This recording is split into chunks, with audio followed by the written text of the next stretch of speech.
We've got two key meetings to cover in Moonee Valley for Moir Stakes meeting on Friday night, and Turnbull Stakes Day at Flemington on Sunday. And it's my great pleasure to welcome Darren Potter down to Melbourne. And welcome, Potts. It's my pleasure to welcome you, Anthony Jupp, to the preview show, mate. Thanks very much for having me, mate. Always a pleasure to catch up with a gentleman like yourself and the preeminent form expert here in Melbourne. Because we've got so much to get through, we're going to whip through these reasonably quickly, but just because there's just so much racing this weekend, and it's good to see him trying to torch the Caulfield track by putting a midweek meeting on with the rail at 37.5 metres, Potts. Just what we need. Well, there's absolutely no interest for me in that meeting at Caulfield on Saturday, but the other two meetings are interesting, so let's see what we can do there. All right, well, we'll kick off with the first on Friday night at Moonee Valley. There's two horses dominate the market here in Mawahib and Keen Array. Mawahib's 290 and Keen Array's 260. Is there anything outside of those you like, Potts? Not really. They're sort of set to go to the front here and dominate this race from the front. So, I mean, I think that race that they ran second and third in, that Bassett run, will be one of the better form 3-year-old races in Melbourne over the spring. And Keen Array started at $1.90 there, and was tortured from an inside gate. I think he drew one, and had Mawahib outside him the whole way, and he just never was able to get comfortable. And the barriers are reversed here, so Keen Array's drawn outside Mawahib, which I think gives him the advantage, and I actually think he's going to get out to a backable price. So they're already looking quite keen to lay. Mawahib's looking quite popular, so I'm happy to let Mawahib go around against me and back Keen Array. But I don't necessarily think that they'll have it completely their own way. Ability ran quite well behind them at Caulfield, and I think he might have just needed the run. He had a bit of a gap between runs, so he could do something here. And Well-Sided's in here. He's also in at Caulfield at Flemington on Sunday in a 1400. I hope they save him for Flemington. He's a really good chance there, but he's got something to offer. And Prestwick's an interesting resume here. Prestwick's a horse that I think he's made out of the way at the provincials, then he come to town and ran a really good race behind Kinglight. And I don't think he'll trouble the two fast horses here, but his run will be worth watching, and he's an interesting horse going forward. So that Caulfield race seems to be the key form race of this, doesn't it, Potts? I mean, Bassett's real high up in the list for the Caulfield Guineas after that run, isn't he? Like, he's reasonably well fancied there, so you'd have to think that's the key form race, and the market sort of reflects that. There's a lot to like about that Caulfield race. They were in pretty fast time. It looked like a lot of good form feeding it. The one thing that worries me about it is Stoker ran almost too well in that race, and Well-Sided ran almost too well. So I'm thinking it's a really good race, but we'll know more after this weekend. So, all right, race 2. Race 2. There's not really much for us to discuss here. It's a pretty low-level race, so let's just brush straight on by race 2. Well, that gives you a bit of an insight to how low some of these other support races are on the car. Race 3. That's the Stock Stakes. This is for some of the older mares here, and we've got two favourites up the top. Amanpour's 360 and Maze Dream's 340. You have $8 Precious Gem and $6.50 Fenway, $4.40 Sardage down the bottom. Yeah, an interesting little race. Only 7 mares to go around here. At a best, Amanpour would be the horse to beat here with control of the tempo. She's had 2 runs back. She wasn't expected to win either of them, but her runs haven't been that good, so I'm not totally convinced that she's with us. So a bit reluctantly, I'm prepared to let her run around against me, because she's got good control of the speed, and if she is ready to peak, which I doubt, she'd be hard to beat. But she's certainly short enough at that point, isn't it? Around that 5-2 mark. I'm prepared to just let her go. Sardage has got something to offer, but I don't think that crazy bit of riding by Steve Arnold last start's going to help her, so she's got to rebuild herself, so I'll pass on her as well. I think Maze Dream's just, like, she just picks herself here, doesn't she? Absolutely flying, isn't she? She's had the operation, she's had 2 runs back. They both said, you know, I'm ready to win and win races this prep, and this just looks the perfect race. Her runs at Moonee Valley are all good, and I just think she'll sit two to 3 lengths off Paw and just round them up and win the race quite comfortably. So it's a good quality field, that one, though, isn't it? It's like Ungrateful Ellen ran well in the South Australian Oaks, and like these are reasonably good horses. But as you say, Maze Dream just seems to profile really well for that race. This is the right race for her. I mean, like Ungrateful Ellen's dangerous, Scratchy Bottom's dangerous. Like Mick Kent's always hard to read. Fenway's a 4-year-old mare with a lot of talent. And Precious Gem goes really well at Moonee Valley. So they're all got something to offer here, which is why you're getting such a good price about Maze Dream. And she's hard to mark, particularly short. But she looks about a 2 to 1 chance to me, and I think she'll. To me, it feels like she'll be winning. Well, you're right. She should be probably closer to 2 to 1, and Paw should be probably closer to 3 to 1, 4 to 1, really, shouldn't, rather than the 5 to 2 that's there at the minute. Yeah, they're almost pricing Paw as if she's going to be at her best. Yeah, and that remains to be seen for me. Race 4 is Heat 2 of the 955 metre 55 second challenge. There'll be plenty of these run during the 9th season. Did you like anything in this race, Potts? Not a lot. We'll whiz through this real quick. There's a few thieves here. Horses like Railed Ass. I mean, he's hard in the market. I mean, how you could back him? There's 2 of him. I mean, sometimes he looks like a group horse, and sometimes he looks like he's struggling to win a maiden. You know, he's just awful. He's hard to. So who knows? So he's sort of taking up enough percentage in the market to put some value into it. You know, Sweet Emily's coming off a really good run. She drew inside on the Rail True in the Chautauqua race, and she held on particularly well. She'll get up outside the lead here, and she looks a good price to me. She's $6, so I could back her. Quartzsight's the best 1,000 metre horse in the race, but he's got Gate 1 and he's got Christian Wreath, so I'll let you decide whether you want to go down that alley. Well, I know some of the boys don't particularly like backing Christian Wreath in Sydney, so I don't know how you'd want to go backing him around Moonee Valley. Not on leaders, not for Gate 1 at Moonee Valley. It's sort of fraught with danger, but he's the right horse for the race, and all the others have got hope, so let's just move on to race 5. Race 5 is the Bill Stutt Stakes over 1,600.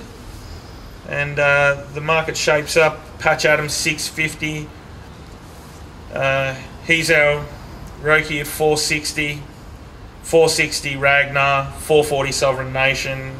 And 750 Collaborate for Obi Bosson down the bottom. Yeah, it's an interesting market. I think there'll be a bit of movement in this market, because a few of these it's a race full of unexposed horses. Yeah. So we haven't really learnt all that we're going to learn about these horses. So the 2 horses that come through the right form feed are Patch Adams and Sovereign Nation, who both ran behind Bon Aurum at Flemington. Patch Adams had another run since. In that race, Sovereign Nation was second up from 1,000 metres, and that told at the 200 metre mark. He ran up to win and just ran out of condition, so he was too short there, and now he's favourite again, or near favourite, and it looks right this time, so I think he's probably the horse to beat. And the stable's flying too, isn't it? Yeah.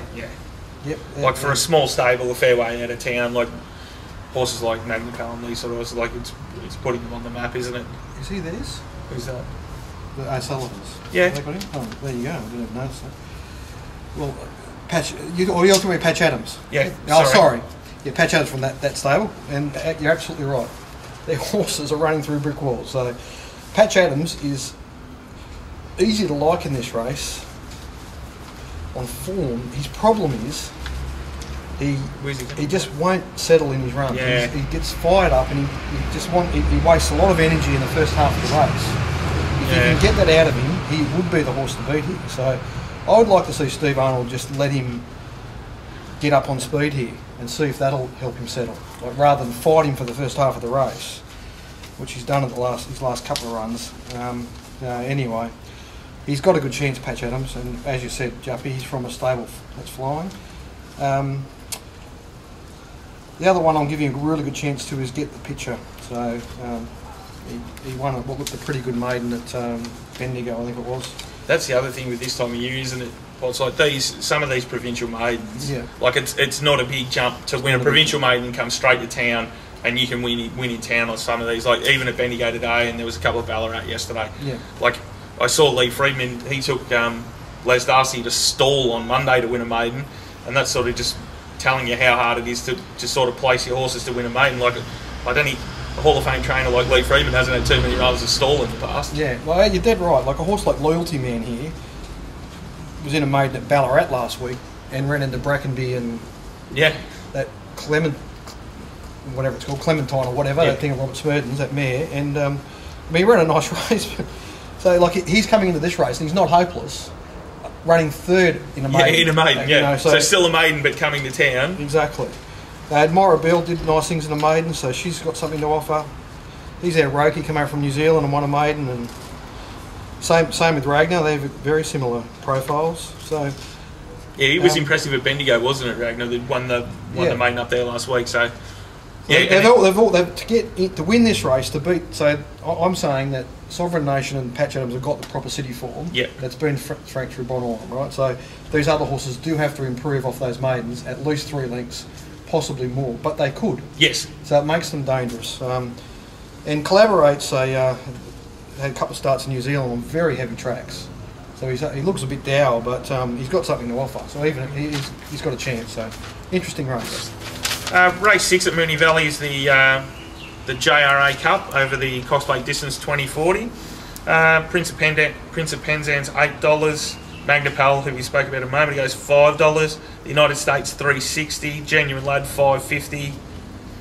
$7 Awesome Rock and $7 Volox down the bottom.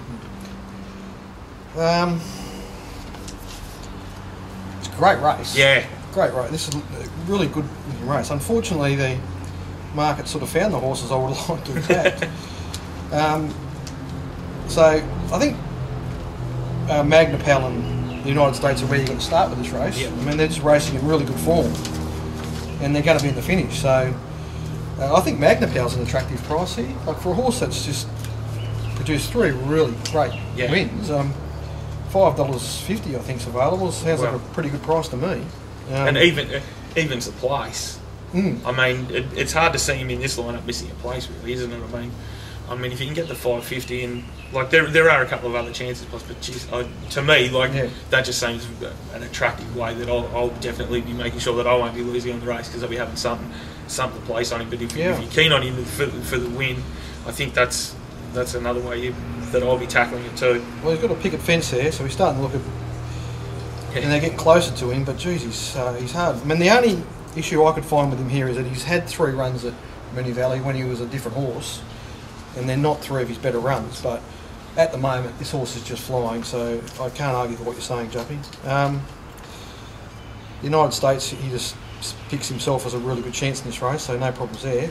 Genuine Lad is drawn to get right into the right spot. It'd be very hard to beat him. I mean, he comes through the same races as them, and the SPs were like, I think Magna Pal SP'd $5, United States was $4.60, yep.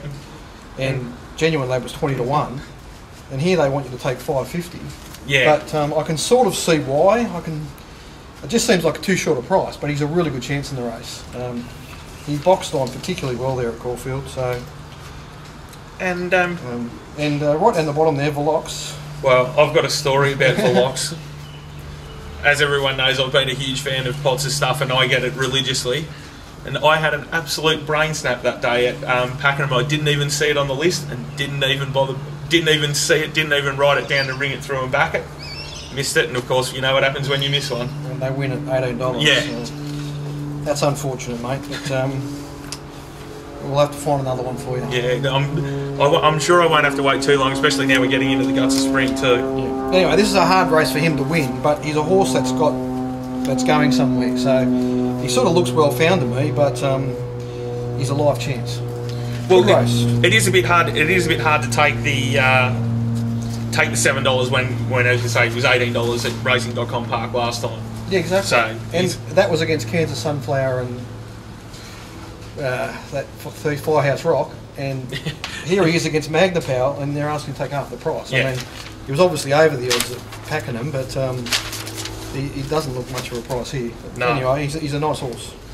And on to the feature race for the evening. the Moir Stakes over 1,000 metres. I'm really keen on this race because a couple of real good friends of mine own one here in Ball of Muscle. So the market is $7.50 buffering, $10 Ball of Muscle, $11 Angelic Light, $4.60 Fonadon, $2.25 Petite Falou down the bottom. How do they map your pots? It's an extremely interesting race. Yeah. It's an interesting map. It's an interesting market. There's a lot of interest in this race. I mean, like you just mentioned, Ball of Muscle. He's a very honest horse, so he's sort of going to run at a certain level, and you're going to have to beat that to win. And then you've got Buffering, who's a very similar sort of horse, but a little bit better. Yep. So he's again going to run to a level that has to be beaten, and the map's intriguing. So you've got Ball of Muscle down on drawn 1, which has sort of ruined his chances a bit. He would have been far better off drawing the middle gate, but he's drawn 1 and Glenn's going to have to deal with it. So it'll be interesting to see whether he wants to try and hold the lead or hand up and go into the box seat. Either's possible. Headwater's probably got the speed to cross him, but I don't think that. I don't know what Headwater's doing here. I mean, Headwater looks like a lost horse to me, so he's just sort of, if he goes to the front, he'll be a speed hump. Yeah. Or he'll be in the way somewhere along the line. Then Petite Falou's there. She's got the speed to either sit outside the lead or lead if she wants to. It'll be really up to what they decide. And then you have Buffering outside them, that if they do try and hit the brakes at all, he'll just keep going. Yeah. So they'll have to decide, do they want to keep Buffering off the track or do they want to let him go? So, and then you've even got Rona Fair out wide. I mean, God knows what Rona Fair can. It'll take him a while to get up on speed in a 1,000-metre race, but usually once he gets going, he doesn't slow down. So you'd want to see some evidence that he'd come back a little bit, though, wouldn't you? Like, he can't win, but he could be a nuisance here, is what I'm saying. Yeah. He can just be a nuisance, and sort of Fontaine behind him. So it's really, really interesting. I think they're racing a pretty tight bunch.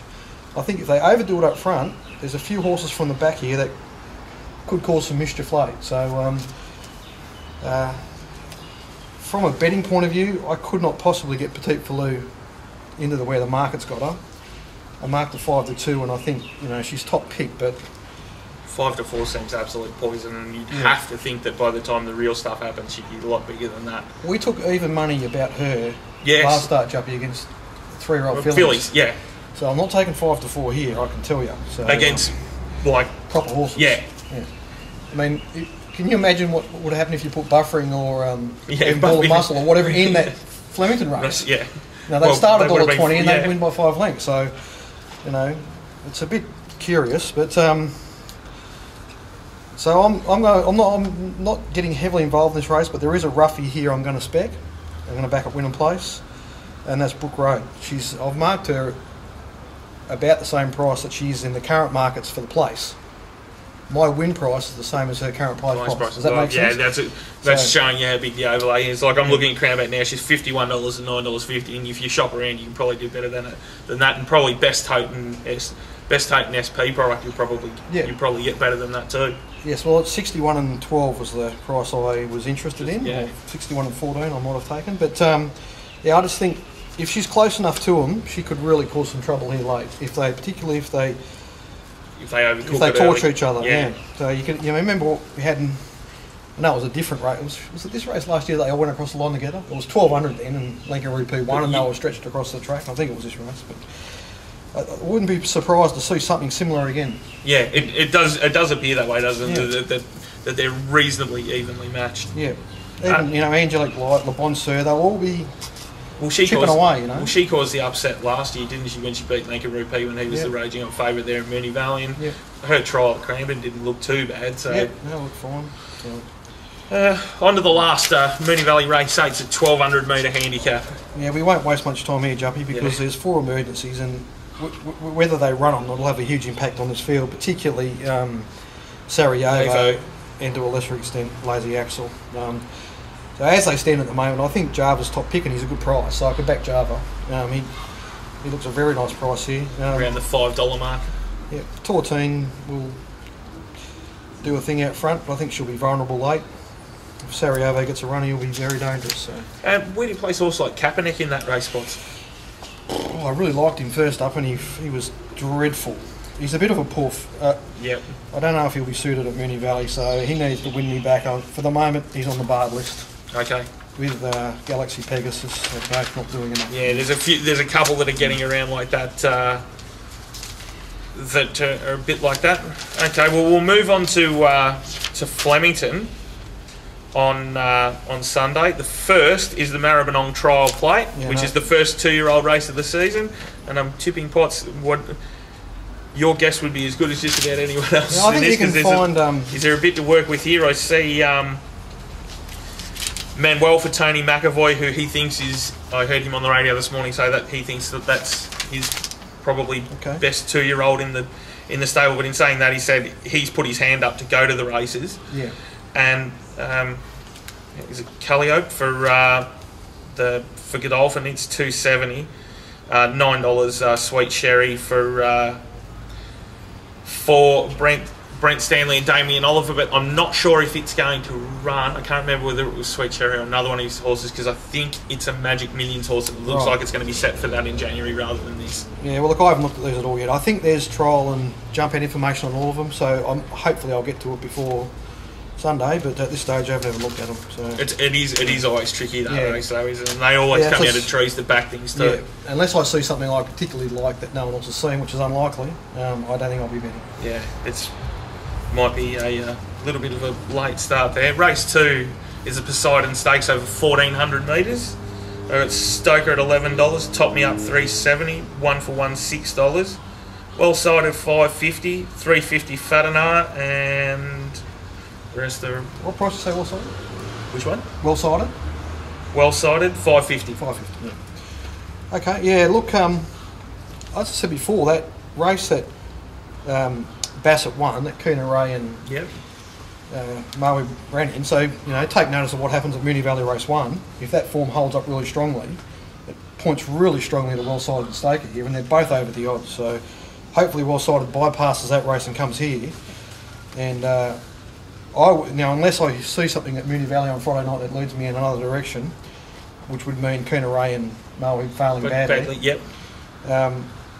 I would think Well Sided and Stoker should be the top 2 picks in this race, and they're $6 and $12 or $5.50 and $11 or whatever.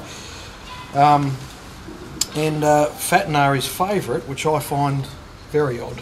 Well, it's one of maiden on the synthetic at Geelong as a $1.85 favourite, so I was expected to do it, and then it's got beat by Mr. Individual at Pakenham. Yeah, and that race at Pakenham, they just jogged around, sprinted up the last 600 metres. There wasn't anything to hate about it, but there was nothing to like about it either. No. Whereas these other two are coming through a real race. Admittedly, they're going 1,100 to 1,400, but they just look to have a significant edge to me, and at this stage I'll be happy to back both of them. But as we said, that's where the updated sets that'll come out on Sunday morning and the PBL chat room, that'll be perfect for that, because we'll be able to go back over what happened in race 1 at Moonee Valley on Friday night. Yeah, so we should just talk about PBL a little bit. So Pro Better Live this week will be full coverage from Randwick on Saturday. So with Johnny Walter, who's doing a great job, Dallas from the track. I'll be in there. I have a lot to say. I'll just pick my mark, but the boys will do a great job, and then I'll be there too. We'll be there, and on Sunday, of course, we'll be there, and Dolts will give us a bit of live colour from the track. I'm going Friday night and Sunday, and I think my main job on Sunday is going to be, they've changed the betting area that Dolts works in at Flemington, and I think it could be on for young and old in there, so I might have to go in there and just make sure that I can keep the peace. But it should be a good day, and he had some very kind words to say about Mike Moroney last weekend, didn't he? The other thing with the PBL chat room is, you don't think you need to be chained to your desk with it. No. I was in it last week, and I was up in Bendigo watching the footy, drinking cans in the sunshine, and I was still able to do everything that I needed to just with my phone. So it's completely portable, and all you got to do is if you just make sure that you're checking right near a couple of minutes before they jump, you'll be able to see if there's any late changes. And often we've seen, especially in the last few weeks, spots, those late ones, when you see something or you get a market lead or there's something in the yard that's come through, we've got no, we're just going to add a unit here, or we'll scale this back. More often than not, that's proved really, really profitable. And on Sundays, it's made the difference, hasn't it? Absolutely. And like last week, I was, giving the information to our subscribers from Melbourne, but I was just watching what the boys were doing in Sydney. Now, I'd done the form myself in Sydney and I was betting in some of the races. In one of the races, I wasn't going to bet in because I thought Catkins was too short. Was that race? And I was just going to let the race go. But Dallas come in there and made it pretty clear that Catkins hadn't paraded very well at all. And there she was at was it $1.80 or I can't remember, which was pretty short. Yeah, she was evens or something. She was a lot of percentage in the market. And they said at both previous runs that Pooping had paraded absolutely awfully, and here she was parading as good as she can. So very late in the piece there, I've laid Catkins and back Pooping and ended up having a really good result in a race I wasn't going to have a bet in. So that's the sort of thing you can do if you're in there. And it's dynamic, and that's why it's been a very useful tool since it's come in. It's really easy to use. The numbers have really gone off in the last few weeks too, haven't they, Potts? Like, there's a lot of guys in there now. You can fire in your questions if you've got a particular horse that you want looked at in the yard, or you've got a form query. Just fire them in, and there's plenty of people there, smart people too, that are more than happy to help answer it. Yeah. So the ones that were there last week will know that we didn't have a particularly good week in Melbourne last week. Things just didn't roll for us, and we lost 30 odd units. But that's, we won 9 of the previous 10 weeks. So well, let's see what we can do this weekend. As someone like. I get half a dozen different subscriptions for different things. I've been on pot since day one, and since then I was having a look. I thought I'd run this before I came in. My unit size is now quadruple what it was when I started, and that's all just because I've just built up. And all it is I've just follow the staking plan and then add in or take away any units that happens in the chat room, and that's what it's happened. And I bet basically the top fluck product. Like, I don't even go hunting around for prices, because I send it through to the track, and that's the easiest way to do. That's the easiest way I find to do it, and I still get plenty of value. And as I said, I've quadrupled my bank. Yeah. What we suggest to people is that on a normal race meeting, the units are between 50 and 100 on a big day, right? But over time, as the profits build, you increase your dollars per unit. If you do that, that's the best way to use the stuff that I provide. Yep. Anyway, that's enough of that. Let's get on to race 3. Race 3 is the Gilgai Stakes over 1,200 metres. Well, Shatak was $1.36 at the minute, and that's probably why most of the others have gone to the Moir on Friday night, because they're dodging him. And you can pretty much have whatever you like the rest. Yeah, well, it's a set weight penalties race, so the conditions really suit him. We won't spend a lot of time here because he's going to do his thing, and he's going to be extremely hard to beat. I just think there's some value in Charlie Boy here. He was really good, really good last start, wasn't he? Plus, I had him in the quaddie when Fell Sweet was a better result, because that was one of the bets. But he punched up there on the inside, and it was one of the better runs we've seen from him for a while. Well, he just ran out of fitness. Ever since he's joined the Snowden stable, his form looks at a different level to me. And previously, when he was with Gerald Ryan, his better runs were down the straight. So I think he's got something to offer here. I haven't backed him to place. I've only had a small win bet on him, but I'd have a look at what the place price is, because I think he's $11 to win. He's $2.20 the place now. You might be able to get $2.50 or something come the day. I would think a small win bet and a saver on the place wouldn't be a bad idea. I think there's some value in that price. Like, for instance, Neudart shorter than him, and he had 3 lengths on Neudart when they were in Brisbane, and I can't see any reason why he won't have 3 lengths on Neudart again. He's a clear second pick, I think. Race 4 is the UCI Stakes over 1,800. I've done no form here, so I can't help. We'll move right on to race 5. I've had a look at race 5. It does, and it looks at that UCI looks a tough race. Yeah, I wanted to see what they did on Friday night in Stud, see what form comes through there, and that's the tricky part about this grand final. The sooner they move it to a night grand final, possibly we can just have one meeting on the Saturday. I think the happier we'll all be. Definitely. It'd help the AFL halftime show. I know that. Race 5 is the Edward Manifold Stakes over 1,600. Don't doubt Mama's $5, Sailing by $6, $5.50 Batawaya, $4 Sacred Eye, and the rest of sort of double figures or bigger. They're the 4 chances. So really interesting race though. It's a 3-year-old filly, he's at a mile. So we didn't really talk about the track, but at this stage there's no significant wind in the forecast for Sunday, so hopefully, if that's the case, I expect this track to play fair, and leading will be fine. If the wind does happen to blow up, you don't want to be on the leaders. So a lot of these races will swing on whether there's any wind in play, and that's where the chat room are coming, because I'll be standing at about the 200 metre mark, so I'll be able to tell you if there's any wind. Dolts is there, there'll be a few of us there, and no, that Flemington does have a very good weather site too, so you'll be able to find out whether that, and we have seen in the previous couple of meetings there, haven't we, that the wind's been huge. Key. It's lengths different. So in this meeting here, I'm saying no wind to say a 25 plus wind, Doesn't matter which direction. It's worst if it's southerly, but even if it's northerly, it's not helpful to the leaders around the circle. I think it makes a 3-length difference. So, if you're on a leader, no wind. Yep. Then, as opposed to wind.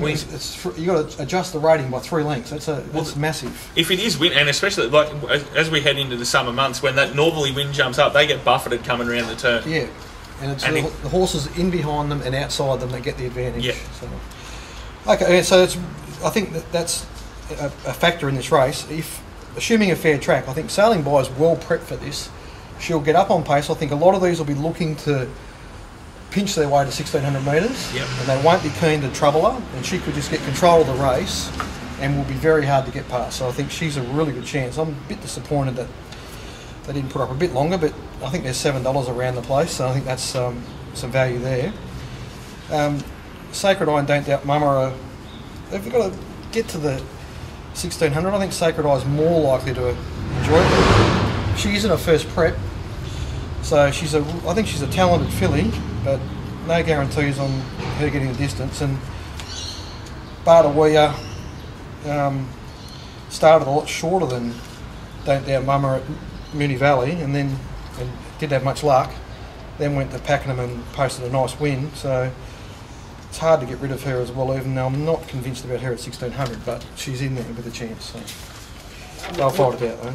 Would too many of those get out to an Oaks trip, do you feel, Potts, or is... Well, 3-year-old fillies, often it doesn't matter, but if they're just bringing enough... I would say a doubt. I think Sailing By is the one, and maybe Sacred Eye, but she's in the first prep, so I think some of those stouter fillies might get them, but you never know with fillies. I haven't done anything for race 5, so I'll have to go over to race 7.